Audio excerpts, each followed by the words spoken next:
Okay, this is the passenger door mechanism out of my daughter's 2005 Mk5 Golf, which doesn't work sometimes. And we pull it apart to have a look. We've checked all the wiring, the harness, everything's okay.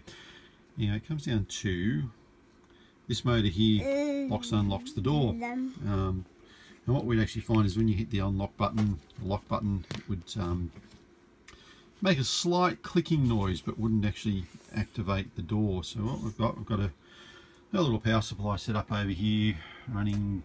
What have we got? About 6 volts or so. Now the positive wire I've connected into the connector onto pin 1,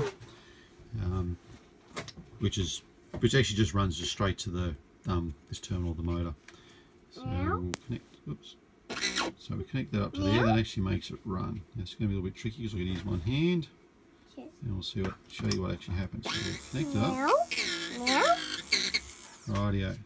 And as you see, I can actually stop it, and just give it a little bit of a turn. Off it goes. Now you can actually feel it as it kicks. It is actually kicking around. There's actually dead spots. You can feel it. So there's actually a fair bit of pressure there. If I go back a couple little notches, there we go. That's actually not turning. So there's faults actually inside the motor. So we can deal with that without replacing the whole mechanism.